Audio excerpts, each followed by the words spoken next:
मेरे प्यारे छात्रों, श्रीतम क्लासेस के इस वीडियो लेक्चर में आप सभी का बहुत बहुत स्वागत है।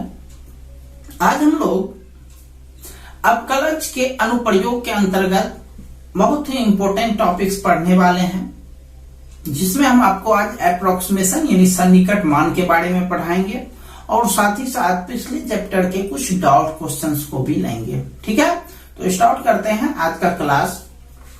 पहले कुछ चीज को आप समझिए, उसके बाद देखिए, जैसे आपको दिया जाए ये 25 है, 25 का वर्गमूल निकालने के लिए कहा जाए 5 होगा। 144 का वर्गमूल कहा जाए निकालने के लिए 12 होगा। 49 का वर्गमूल कहा जाए निकालने के लिए 7 होगा। ये तो आप सभी समझते हो और बहुत ही अच्छे से समझते हो। ये एक 25 का जो वर्गमूल है, ये चीज, इसको हम लोग रूट 25 बराबर 5, रूट 144 बराबर 12, रूट 49 बराबर 7 हम लोग लिख सकते हैं, है ना। और एक चीज ये कि जैसे हम लोग यहाँ पर 25 लिखे हुए हैं, 25 का वर्गमूल, इसको हम लोग 25 पर पावर 1/2 भी लिख सकते हैं, है ना। रूट का मतलब हुआ यहाँ पर 2 छुपा रहता है, इसलिए हम लोग 25 पर पावर 1/2 भी लिख सकते हैं। 144, ध्यान दीजिएगा, बहुत ही इंटरेस्टिंग पार्ट से मजा आएगा सबको पढ़ने में और समझेंगे भी बहुत आसानी से। अब मान लिया जाए 144 के लिए, तो 144 पर पावर 1/2 भी लिख सकते हैं। 49 के लिए 49 पावर 1/2 ऐसा लिख सकते हैं। इस चीज को तो आप भली भांति समझते हैं। अब यही चीज आपको 25 का वर्गमूल नहीं पूछ करके आपको 28 का वर्गमूल पूछ दे, 144 का नहीं पूछ करके 140 का पूछ दे, 49 का नहीं पूछ करके 42 का पूछ दे, तो क्या 28 का वर्गमूल आप पूरा पूरी निकाल पाएंगे? नहीं निकाल पाएंगे। 140 का पूरा पूरी निकाल पाएंगे? ये भी नहीं निकाल पाएगा। 42 का पूरा पूरी वर्गमूल निकलेगा?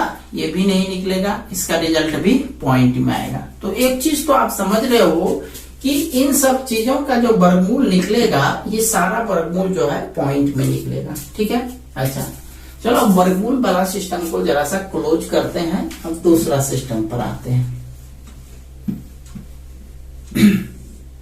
अब मान लिया जाए आपको 64 का घनमूल कहा जाए निकालने के लिए, या 125 का घनमूल 1/3 मना घनमूल हो गया, या फिर 216 का घनमूल कहा जाए निकालने के लिए। ये ऐसा संख्या है जिसका घनमूल पूरा पूरी निकलेगा। इसका मतलब ये हुआ कि 3 जोड़ा में से एक बाहर निकलेगा। जैसे 64 को हम लोग 4 गुना 4 गुना 4 लिख सकते हैं। 3 को 4 हो गया, 3 4 में से एक 4 बाहर आ जाएगा, इसका मान 4 हो गया। 125 5 गुना 5 गुना 5, 3 को 5 आ गया, 3 5 में से हम लोग एक 5 को बाहर निकाल सकते हैं, है ना। 216 हुआ तो 6 गुना 6 गुना 6, 3 को 6 हुआ, 3 6 में से एक 6 हम लोग बाहर निकाल सकते हैं। ऐसा कर सकते हैं। तो वही चीज यदि 64 का नहीं पूछ करके हमको पूछ दिया 62 पर, मुश्किल है निकालना। पूछ दिया हमको 68 पर, मुश्किल है निकालना, है ना।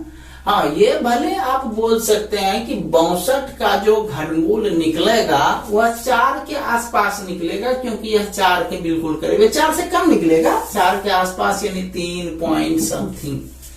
68 जस्ट 64 के 4 बाद है, तो 4 पॉइंट समथिंग निकलेगा। क्या थिंग निकलेगा इसके साथ वो पता नहीं है, लेकिन ये पता है 4 के आसपास है तो वो निकलेगा। 125 का उसी तरह से यदि 125 ने पूछ करके हमको पूछ दे 120, तो ये समझ रहे हैं कि 5 से कम निकलेगा, क्योंकि 120 है तो 5 से 4 पॉइंट समथिंग निकलेगा।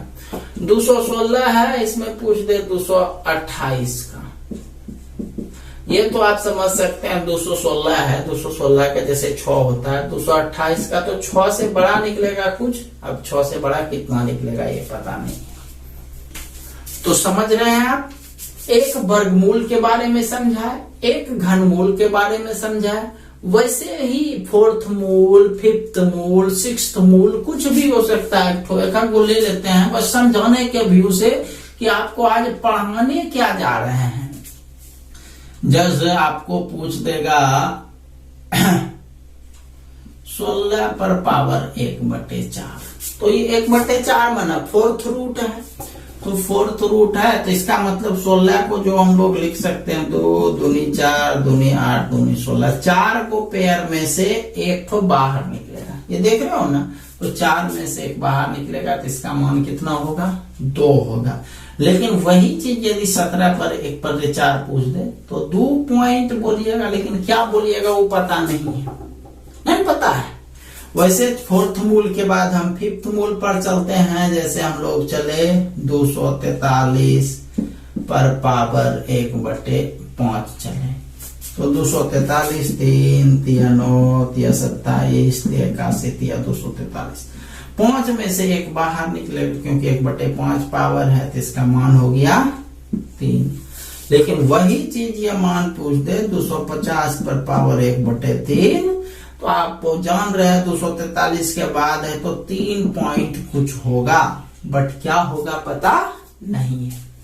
तो इन्हीं सब चीजों के बारे में हम लोग आज पढ़ने जा रहे हैं, जिसका हम लोग वर्गमूल, घनमूल, फोर्थ मूल, फिफ्थ मूल पूरी तरह से नहीं निकाल पाते हैं, तो आखिर वो जो पॉइंट में भी मान आएगा वो कितना आएगा, इन्हीं सब चीजों के बारे में हम लोग आज पढ़ने जा रहे हैं। कुछ और मैटर, जैसे आप जानते हो साइन 45 डिग्री का मान कुछ होता है 1/√2। अब आपको साइन 48 डिग्री का मान पूछ दे तो ये आपके लिए परेशानी हो जाएगा निकालने में। तो यहाँ पर जो है, जो भी हम लोग पढ़ने जा रहे हैं उसमें हम ये सब मान भी निकाल सकते हैं, ठीक है। तो आज हम लोग सिर्फ बहुत ही सिंपल सवाल पर डिस्कस करेंगे जो आसानी से आप लोग बना सकते हो, ठीक है। आज का पहला क्लास है इससे संबंधित, इन चीजों से संबंधित, इसलिए बहुत ही सिंपल सवाल पर डिस्कस करेंगे, पॉइंट पर आज नहीं जाएंगे, ताकि सबको समझने में बहुत ही आसानी हो, सभी आसानी से बना सकें, ठीक है। चलिए स्टार्ट करते हैं।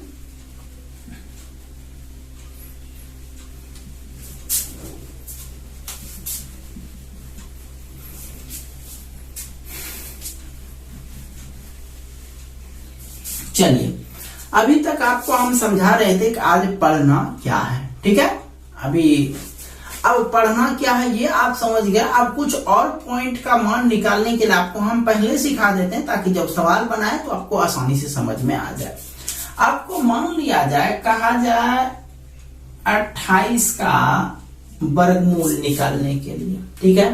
तो ये तो आप जानते हैं कि 28 जो है ये 25 के आसपास है, 28 का पूरी नहीं निकल रहा है, 25 के आसपास।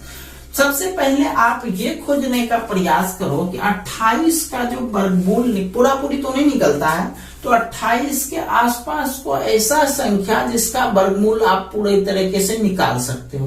तो 28 के हम क्या शब्द बोले, आस और पास। ध्यान रखना इस शब्द को जरा सा, वैसे कुछ खास नहीं है बट थोड़ा सा, आस पास मतलब आस यानी पहले, पास माना बाद, मतलब 28 के आसपास एक ऐसा संख्या खोजना है जिसका आप पूरी वर्गमूल जानते हो।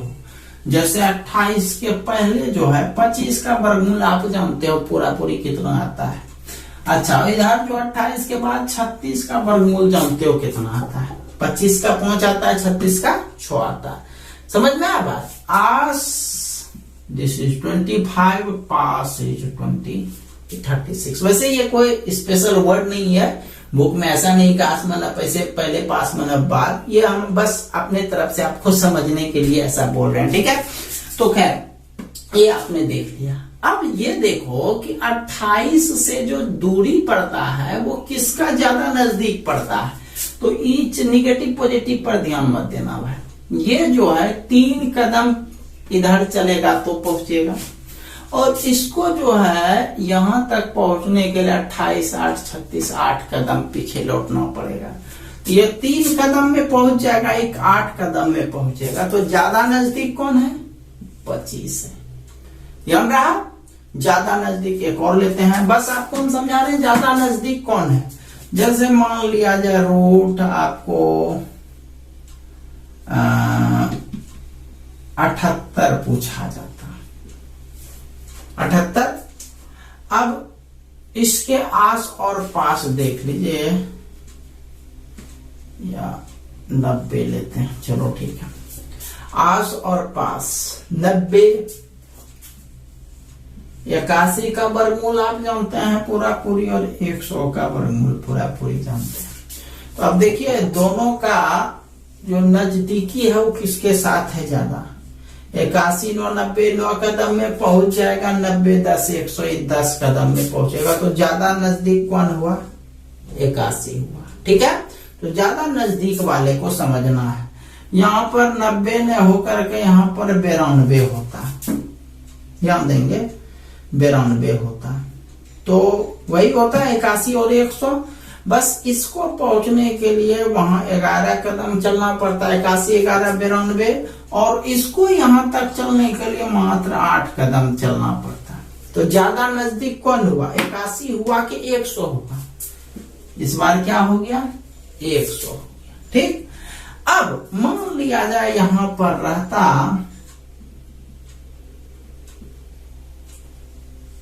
90.5 रहता, बाय द वे ध्यान दीजिएगा, 90.5 रहता, तो 81 9 90 9.5 हो जाता, 90 9 99 और 0.5। दोनों डिस्टेंस क्या है? सेम है। तो दोनों डिस्टेंस सेम वाला रहे तो इसमें आप किसको ज्यादा नजदीक बोलिएगा? 81 को कि 100 को? तो इसमें कोई नजदीक नहीं है, दोनों का डिस्टेंस क्या है? बराबर है। दोनों का डिस्टेंस बराबर है तो आपकी मर्जी है, आप जिसको चुन सकते हो। बट आपको जो ज्यादा नजदीक लगेगा दो संख्या में से, आस और पास में से, उसको आपको पहले चुनना है।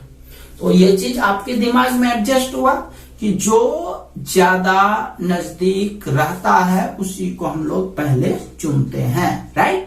चलो अब एक हम ये तो आपको वर्गमूल वाला बताया, अब एक घनमूल वाला लेते हैं। जैसे मान लिया जाए आपके पास 28 है, या आपके पास 16 लेते हैं, 17 लेते हैं। ठीक, अब देखिए 17 इस पर 1/3 है, ध्यान देंगे भाई। जैसे रूट बना वर्गमूल हुआ, इसका मतलब हुआ घनमूल। तो 17 के आस वाला और पास वाला कोई ऐसा संख्या खोजिए जिसका घनमूल पूरा पूरी निकल जाए। तो हम जानते हैं 8 का घनमूल निकालेंगे तो 8 का घनमूल कितना निकलेगा? 2 निकलेगा, 2 दूनी 4 दूनी 8। और इधर 27 का घनमूल निकालिएगा तो निकल जाएगा, 27 का घनमूल कितना निकलेगा? 3 निकलेगा। खैर 8 और 27 दो संख्या ऐसा है जिसका घनमूल पूरा पूरी निकल जाएगा। तो 17 से जो है 8 से 17 में जाने में 9 का डिस्टेंस, और 27 से 17 के पहुंचने में 10 का डिस्टेंस आता है ना। तो ज्यादा नजदीक कौन हुआ भाई? 8 हुआ या फिर 27 हुआ? तो ज्यादा नजदीक कौन हुआ? 8 हुआ। ठीक, तो ये आप समझने में सक्षम हो गए कि कौन सा मान आपको चुनना है, ज्यादा नजदीक वाला मान को चुनना। हम लोग पढ़ भी रहे हैं आज सन्निकट के बारे में, इसलिए ज्यादा नजदीक आप लोग समझ गए क्या चीज है। चलिए अब इसको मिटाते हैं, अब सवाल पर आते हैं कि कैसे हम लोग इस टाइप के सवाल पर वर्क करेंगे। इस टाइप के सवाल को हम लोग सन्निकट मान कहते हैं। तो सन्निकट मान निकालने के लिए इस फार्मूला का यूज कीजिएगा, सन्निकट मान।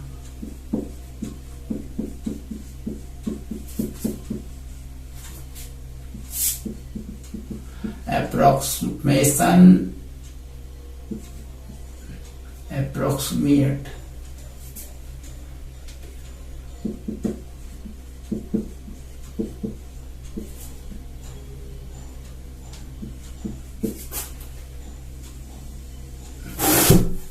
Approximate value. तो इसमें आपको सूत्र याद रखना है, x प्लस डेल्टा x बराबर f x plus delta x into f dash x, जहां डेल्टा x कमी या वृद्धि को दिखाता है। एग्जाम्पल लेते हैं, ये चीज अच्छे से समझ में आएगा। मान लिया जाए आपको कहा जाए 28 पर पावर 1/2 बराबर वाट, या इतना का सन्निकट मान निकालें, जैसे एक। तो ये तो आप समझ रहे हो कि 1/2 कर रहा है, तो इसका मतलब वर्गमूल भी कह रहा है। क्या कह रहा है? वर्गमूल निकालने के लिए, जो आप जानते भी हो वर्गमूल निकालने के लिए। तो देखो कैसे इसको बनाना है। सबसे पहला चीज तो आपको ये करना है, जो सवाल है उसको एफ एक्स मान लेना है। माना एफ एक्स बराबर, जो सवाल 28 है तो 28 नहीं लिखना है, एक्स लिखना है। हाँ, ये जो पावर है, पावर जैसा है वैसा छोड़ दीजिए। 1/2 है तो 1/2 दीजिएगा। यदि मान लिया जाए 1/2 ने होकर के यहाँ रूट होता तो हम लोग यहाँ पर रूट मानते। ठीक है, मतलब क्या कि पावर में आपको जैसा दिया गया है वैसा ही लिखना है। बस ये जो संख्या रहेगा नीचे में बेस के रूप में, उसके जगह हमको x मान लेना है। और पावर 1/2 है तो 1/2 ही पावर देंगे। क्लियर? चलो इसका डिफरेंशिएशन भी कर लेते हैं, एफ डैश एक्स। तो 1/2 डिफरेंशिएशन है तो ये लिख देते हैं D by D x of x पर पावर हाफ, हाफ एक्स पर पावर। आप जानते हैं पावर वाला में वो पावर आगे आता है और उसमें एक घटता है, तो 1/2 में यदि एक घटाइएगा तो -1/2 होगा। ये डायरेक्ट सेवा लिख देना -1/2। ठीक, चलिए अब लिखते हैं यहां। अब यही वाला चीज जो है इम्पोर्टेंट पार्ट है, जो इतना सारा चीज इससे पहले हम लोग डिस्कस कर रहे थे। इसी चीज के लिए, इसी इंतजार के लिए हम लोग डिस्कस कर रहे थे। क्या है भाई ये इंतजार? देखो यहां पर आपको एक x का मान रखना है और एक डेल्टा x का मान रखना है। अब क्या रखिएगा ये समझिए, आपको डिस्कस कर चुके हैं पहले, तो समझ में अब आसानी से आएगा। हमको किसका मान चाहिए? 28 का चाहिए। 28 पर पावर, तो आपको बोले थे आस और पास खोजो, तो 28 के आस में 25 और पास में 36 मिलेगा ना, जिसका वर्गमूल पूरा पूरी निकल जाएगा। आसपास का मतलब ऐसा संख्या आप रखो जिसका जो इसमें कह रहा है वो चीज उसका आसानी से निकल जाए।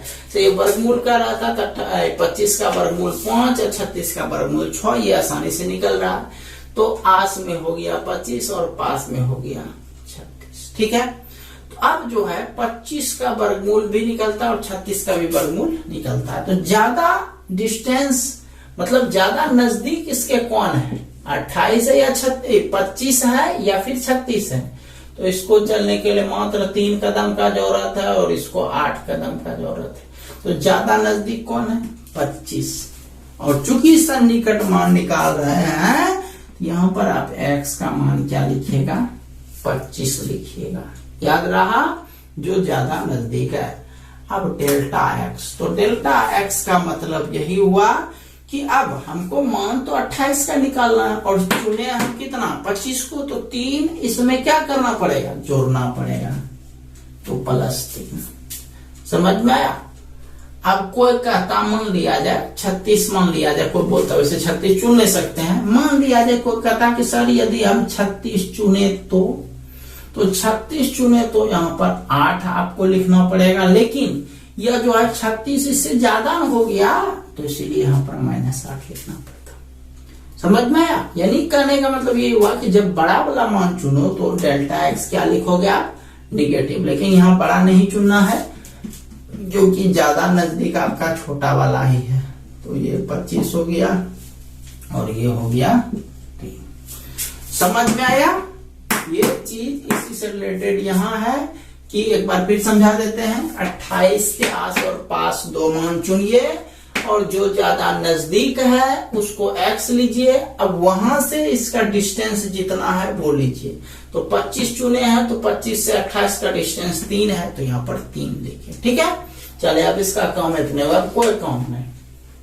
बस अब ये आप समझ गए तो आपका सारा सवाल खूब आसानी से बन जाएगा। इसीलिए अब यहाँ पर हम लोग सूत्र लिखेंगे f x plus delta x बराबर f x plus delta x into f dash x. ठीक, चलो अब सूत्र लिखे, उसके बाद अब एफ एक्स का मान बैठाओ। एफ एक्स का मान कितना है? एक्स पर पावर हाफ, तो ये लिखेंगे एक्स पर power half plus delta x का मान अभी रहने दो, delta x. F dash x का मान कितना है? एफ डैश एक्स का मान ये है 1/2 एक्स पर पावर माइनस हाफ। ठीक है, चलो अब आप इसमें एक्स का मान बैठाओ भाई। चलो इस साइड बैठाते हैं, यहाँ पर ध्यान दीजिएगा।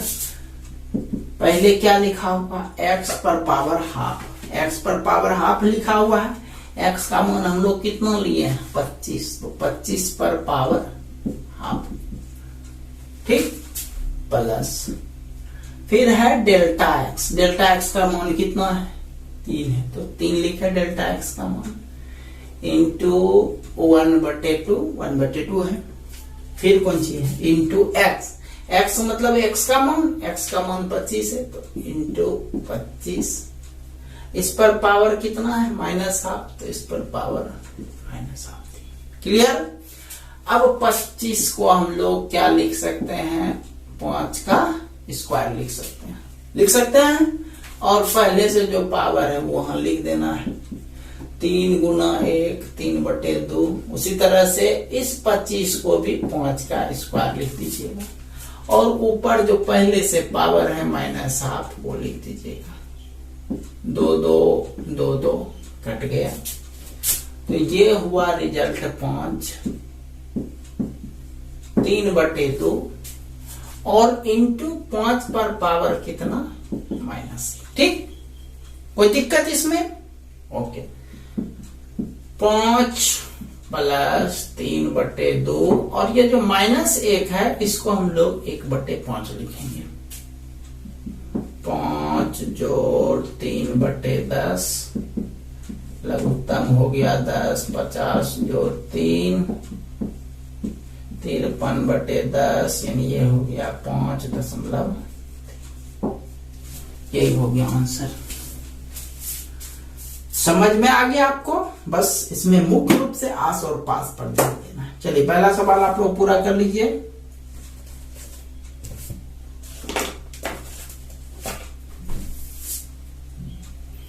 चलिए चलते हैं दूसरा सवाल पर।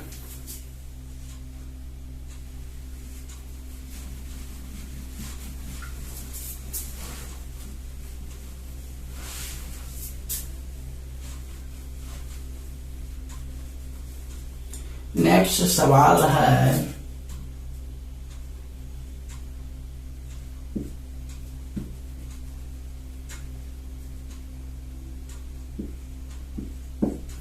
बावन पर पावर 1/2 का सन्निकट मान ज्ञात करना है। किसका? 52 का। चलो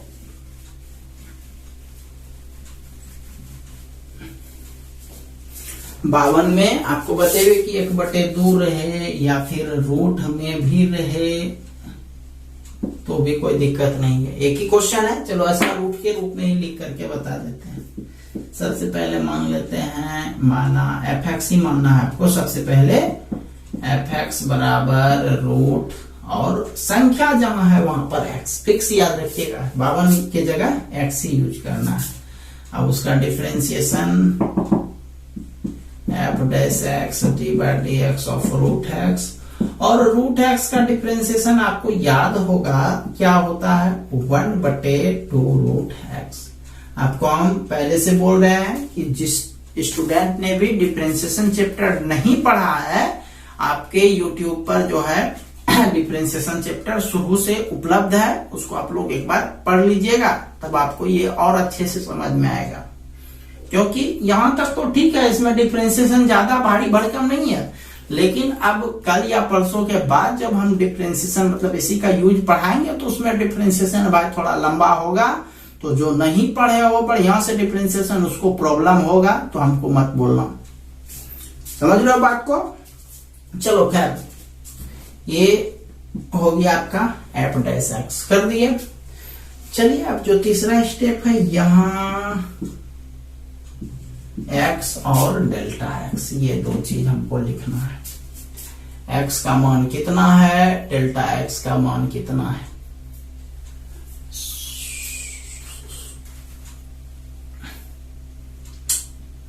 सॉरी, क्वेश्चन हम जरा सा चेंज कर रहे हैं। क्वेश्चन हम कर रहे हैं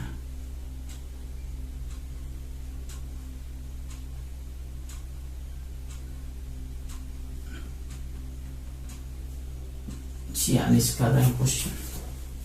चलिए, उससे कोई दिक्कत नहीं है, बनाना आपको उसी तरह से, ठीक है। अब देखिए 46,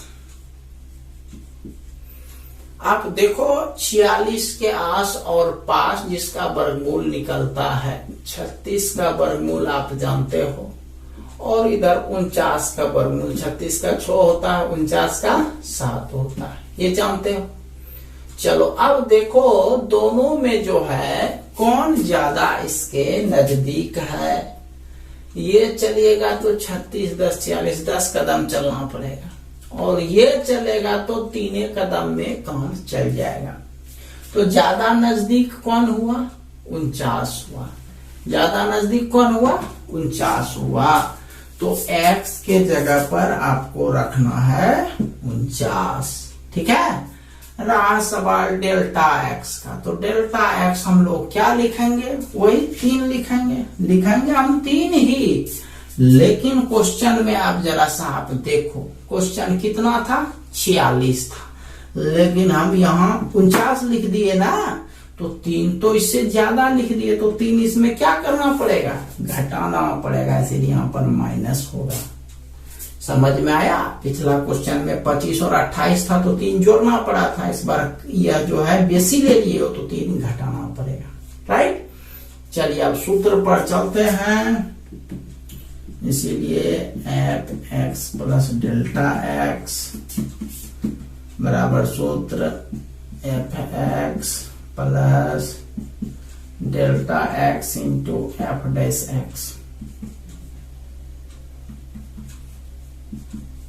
f(x) का मान कितना है, √x। डेल्टा x का मान कितना है, -3, और f'(x) का मान कितना है, 1/2 √x। मान बैठा दिए। चलो पिछला डेल्टा x का मान आप यहाँ डेल्टा x भी लिख सकते हो, अगला बार में बैठाओ, कोई दिक्कत नहीं, हम डायरेक्ट बैठा दिए हैं, वो भी कर सकते हो। मान रख दिए। चलो अगला स्टेप में x का मान बैठा हुआ है, x का मान आप कितना रखे हो, 49। चलो अब इधर चलते हैं। ये हो गया, देखो सबसे पहले √x लिखा हुआ है, तो √x के जगह पर आपको 49 रखना है। -3 गुना 1 3 गुना 1 3 बटे नीचे में 2, √x है √49, 49 का वर्गमूल 7, 3/2 इंटू 7, 7 घटाओ 3/14, 98 घटाओ 3/14, 95/14। अब इसको दशमलव में बदल दो, 4 छक 84, 14 छक 84, 11 110,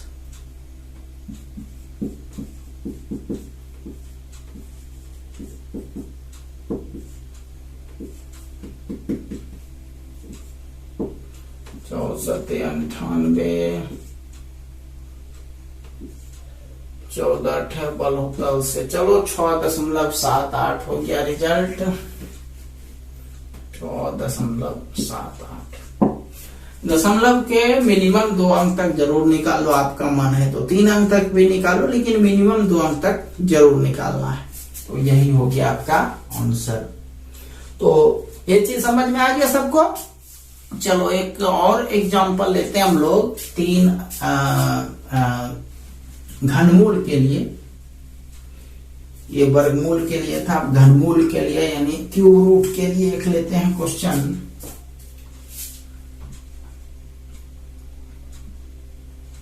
(25 पर पावर 1/3 का सन्निकट मान निकाले। ठीक है, चलो सबसे पहले जो मानने का परंपरा है उसको मान लेते हैं।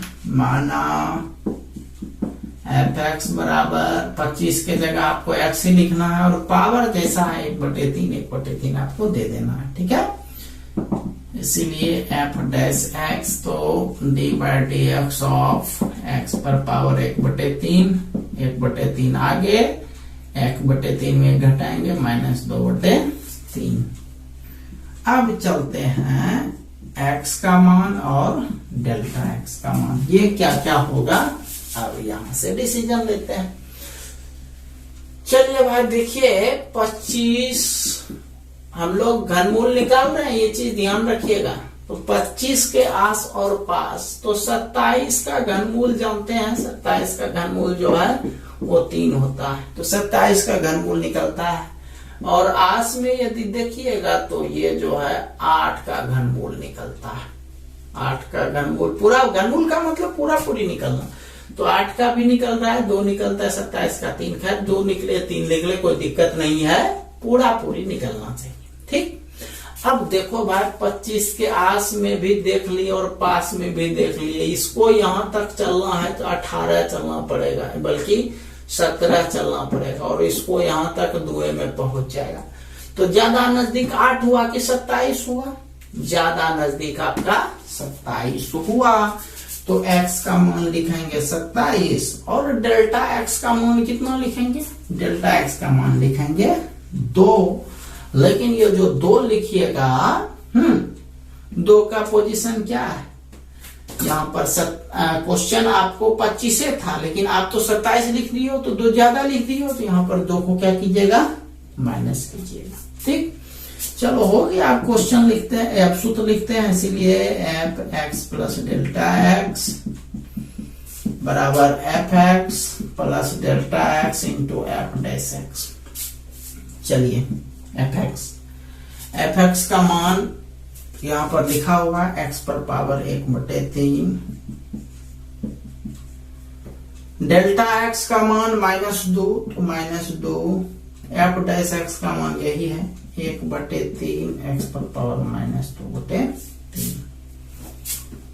1/3 -2/3। ठीक है, अब x के जगह मान बैठाइए और डेल्टा x के जगह बैठा ही चुके हैं, अब x के जगह पर बैठाइए। चलिए आते हैं इस तरफ, x के जगह पर x का मान कितना है? 27, तो ये है आपका x पर पावर 1/3, तो लिखेंगे 27 पर पावर 1/3। ठीक है, -2 गुना 1 2/3 और x के जगह पर 27 हो गया, x के जगह पर 27, उस पर होल पावर है -2/3। तो 27 को हम लोग लिख सकते हैं 3 पर पावर 3, 27 3 पर पावर 3 इंटू -2/3, 3 कट गया, 3 -2/3 और 3 पर पावर जो है यहाँ हो गया -2, 3। अब देखो 3 पर जो यदि माइनस पावर है तो पावर को क्या करते हैं? नीचे करते हैं तो माइनस पावर खत्म हो जाता है, 1/3 पर पावर 2, ये हो गया 3 घटाओ 2/2 गुना 1 2। अब देखिए 1 कितना होता है? 3 तिया 9, 9 तिया 27, अब कैलकुलेट कर लीजिए, 27 या 81 घटाओ 2, 79/27, 27 दूनी 54, 2 बार में 54,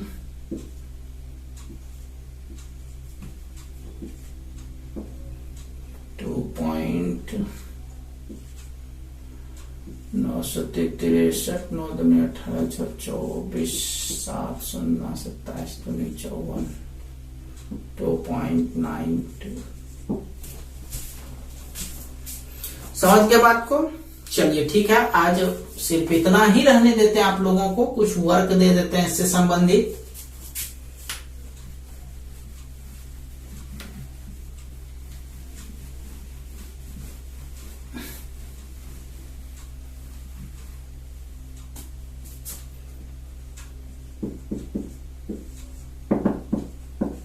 वर्क निम्न का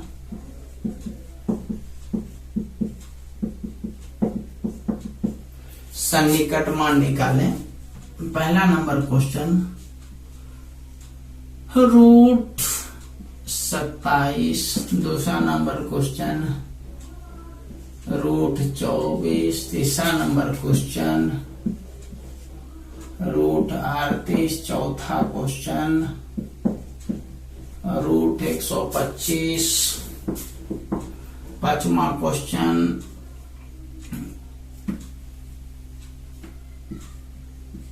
√47 पर पावर 1/2। 95 पर पावर 1/2। 26 पर पावर 1/3। 29 पर पावर 1/3। 60 पर पावर 1/3। 66 पर पावर 1/3।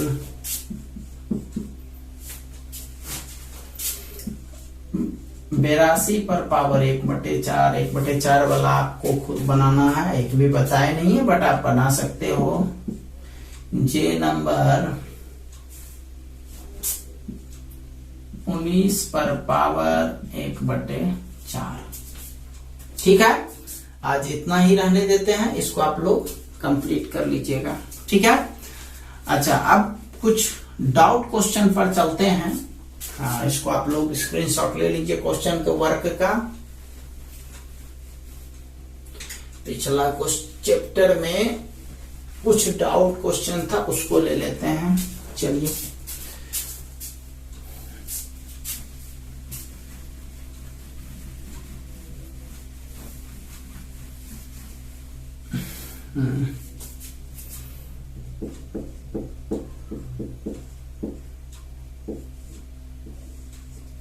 डाउट क्वेश्चन ले रहे हैं।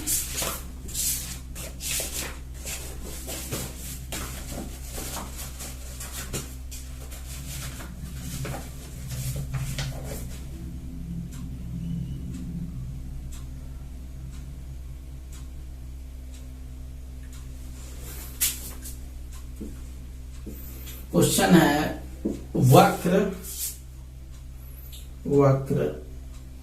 y बराबर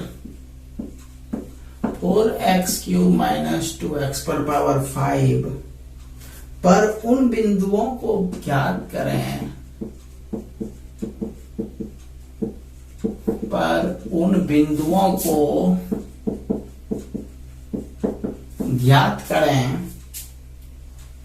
ज्ञात करें जिन पर स्पर्श रेखाएं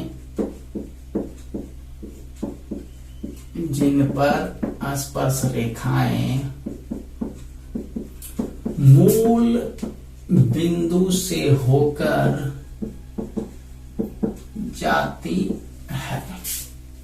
देखिए क्वेश्चन क्या कह रहा है, जरा सा समझिएगा। ये क्वेश्चन है कि मान लिया जाए कोई वक्र ऐसा है, तो इसमें बहुत सारे स्पर्श रेखा खींचे जा सकते हैं। स्पर्श रेखा ऐसे खींचे जा सकते हैं, स्पर्श रेखा ऐसे खींचे जा सकते हैं, स्पर्श रेखा ऐसे खींचे जा सकते हैं। लेकिन कोई स्पर्श रेखा ऐसा भी होगा जो इस तरह से मूल बिंदु से होते हुए जाएगा, है ना, मूल बिंदु से होते हुए जाएगा। तो वही कहता है कि ये जो स्पर्श रेखा मूल बिंदु से होकर जाएगा, यह जो है इस वक्र को कहां पर काटेगा, यही आपको निकालना है। ठीक है, वक्र को कहां पर काटेगा यही आपको निकालना है। तो ध्यान दीजिएगा इसको कैसे बनाते हैं। मान लेते हैं अभिष्ट बिंदु, माना अभिष्ट बिंदु मान लेते हैं ए बी। ठीक है, वक्र जो दिया गया है उसको लेते हैं y बराबर 4x³ माइनस 2x पर पावर 5। इसको समीकरण 1 मान लेते हैं। यह बिंदु कहां पर स्थित है, यह बिंदु वक्र पर स्थित है। तो लिखते हैं, चूंकि या पहले इसका डिफरेंशिएशन कर दीजिए, dy/dx d/dx of 4x³ minus 2x पर पावर 5। ये हो गया आपका 4 4 दिया 12 x² माइनस 10 x पर पावर 4। ठीक है, ये एक तरह से ढाल हो गया, यहां पर लिखते हैं। इसलिए स्पर्श रेखा का ढाल ये हम यूज कर देते हैं। तो ये होता है dy/dx एट पॉइंट, और हम लोग पॉइंट का क्या माने हैं, ए बी माने हैं। तो a, b, मतलब इसमें x के जगह पर a और y के जगह पर b रखना है। तो संयोग ऐसा है, सिर्फ x है y है नहीं, तो ये हो जाएगा 12a² माइनस 10 a पर पावर 4। क्लियर है ये चीज। अच्छा चलिए यहां पर लिखते हैं, इसलिए स्पर्श रेखा का समीकरण, स्पर्श रेखा तो ढाल निकलिएगा। अब स्पर्श रेखा का समीकरण क्या होता है, सूत्र y minus y1 equal to mx minus x1। ठीक, चलिए y1 देखो बिंदु जिससे जो है यह स्पर्श रेखा जाएगा, तो वो हम लोग बिंदु माने हैं ए बी। तो y1 है तो b, m माना ढाल 12a² माइनस 10a पर पावर 4 x माइनस a। ठीक, अब ये जो स्पर्श रेखा है, इसको चलो 2 मान लिए। ये स्पर्श रेखा कहां से गुजरती है, स्पर्श रेखा आपको हम सुबह में समझाए कि यह जो है एक ऐसा स्पर्श रेखा है, तो स्पर्श तो करेगा तो बिंदु से तो खैर है ही, और एक कौन बिंदु से निकल रहा है, मूल बिंदु से गुजर रहा है। तो इसका मतलब हुआ कि इसमें x के जगह पर 0 और y के जगह पर 0 रख सकते हैं। यहां पर लिखेंगे, चूंकि स्पर्श रेखा यहां सापे कह रहा है, कुछ बिंदु को ज्ञात करें जिस पर स्पर्श रेखा मूल बिंदु से होकर जाती है। तो यहां लिखेंगे स्पर्श रेखा मूल बिंदु माना 0 0 से होकर जाती है। ठीक, और जब मूल बिंदु से होकर के जाती है तो क्या मतलब हो गया इसका मतलब यही हो गया, इसमें x के जगह पर 0 और y के जगह पर 0 लिखेंगे। तो चलते हैं, यहां लिख देते हैं 2 से डायरेक्ट रिजल्ट लिखिए। y के जगह 0 घटाओ b बराबर 12a² घटाओ 10 a पर पावर 4 इंटू 0 माइनस a। ठीक है, ये हो गया, दिस इंप्लाइज माइनस b बराबर 12a² माइनस 10 ए पर पावर 4 इंटू माइनस ए, माइनस माइनस तो कट गया, तो b बराबर हो गया, ए को गुना कर देते हैं 12 ए क्यूब माइनस 10 ए पर पावर 5। इसको मान लेते हैं समीकरण नंबर दूसरा। राइट है। तो ये जो समीकरण नंबर दूसरा है यह केवल ए और बी से रिलेटेड है, और हमको मान भी किसका निकालना है, ए और बी का, क्योंकि अभिष्ट बिंदु हम लोग ए बी ही माने हैं। अब ये जो वक्र है समीकरण नंबर पहला, क्या इस वक्र पर यह बिंदु स्थित है? बिल्कुल है। आपको हम बताए ही थे कि यह जो रेखा गुजरता है स्पर्श रेखा, ये ए बी पर ही काटता है, तो ये जो रेखा पर भी स्थित है और वक्र पर भी स्थित है। तो जब वक्र पर यह बिंदु स्थित है तो इस वक्र को यह बिंदु क्या करेगा, सेटिस्फाई करेगा। तो यहां पर लिखेंगे चूंकि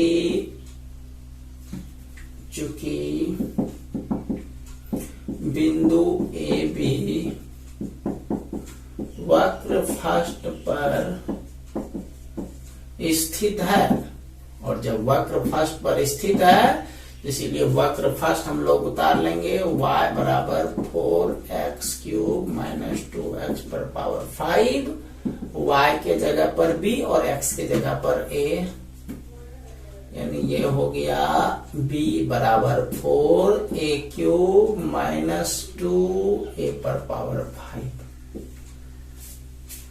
अब हो गया ये 2 और 3 को बढ़िया से देखो, दोनों का लेफ्ट बराबर है तो राइट भी बराबर होगा। यहाँ लिखेंगे 2 और 3 से, तो लेफ्ट बराबर तो राइट भी बराबर, तो उसमें है 12 ए क्यूब माइनस 10 ए पर पावर 5 बराबर 4 ए क्यूब माइनस 2 ए पर पावर 5। चलो सबको इधर ले आओ, 12 ए क्यूब माइनस 10 ए पर पावर 5 माइनस 4 ए क्यूब प्लस 2 ए पर पावर 5 बराबर 0। 12 में 4 गया 8 ए क्यूब, 10 में 2 गया माइनस 8 ए पर पावर 5। समथिंग कॉमन हो गया 8 ए पर पावर 3 कॉमन, तो बचा ए करते हैं 1 माइनस ए स्क्वायर। इसको 2 पार्ट में आप बांट दीजिए, 8 ए क्यूब बराबर 0, तो ए क्यूब बराबर 0, तो ए का मान 0 हो गया। अच्छा इससे चलते हैं, 1 माइनस ए स्क्वायर बराबर 0, माइनस ए स्क्वायर बराबर माइनस 1, माइनस माइनस कट गया, स्क्वायर है तो उधर जाकर के रूट हो जाएगा प्लस माइनस, ए बराबर प्लस माइनस 1 होगा। ए का मान निकल गया। अब बी का मान निकालना है, तो ए का 3 गो मान निकला है, 0, एक प्लस 1 और एक माइनस 1, तो बी का भी 3 मान निकलेगा। चलिए बी का मान जो दिया गया है समीकरण 2 में भी है, 3 में भी है, किसी से भी चल सकते हैं। समीकरण 2 से जब b का a का पहला मान लेते हैं, a बराबर 0 लिए, तो b का मान निकल जाएगा, इसलिए b बराबर 12 ए क्यूब माइनस 10 ए पर power 5, 12 into 0 cube minus 10 into 0 पर पावर 5, तो यह रिजल्ट तो 0 ही आएगा। दूसरा पॉइंट, जब a बराबर 1 लेते हैं, इसलिए b बराबर 12 ए क्यूब माइनस 10 ए पर पावर 5, 1 का क्यूब 10, 1 पर पावर 5, 12 घटाओ 10, 2 हो गया। और तीसरा पॉइंट लेते हैं, जब a बराबर माइनस 1, इसलिए b बराबर 12 इंटू माइनस 1 का क्यूब माइनस 10 इंटू माइनस 1 पर पावर 5, माइनस 12 होगा, और ये माइनस भी, ये भी माइनस 1 होगा, माइनस यहाँ है तो प्लस 10 -2, यानी लास्ट में लिखेंगे, इसलिए अभिष्ट बिंदु बराबर AB यानी 0 0, दूसरा 1 2 और तीसरा -1 -2। ठीक है, चलिए आज इतना ही रहने देते हैं, तो इसको पूरा कर लीजिए। हाँ ठीक है, तो आज इतना ही रहने देते हैं, मिलते हैं हम लोग कल एक नए वीडियो लेक्चर के साथ। तब तक के लिए आप सभी का बहुत बहुत धन्यवाद।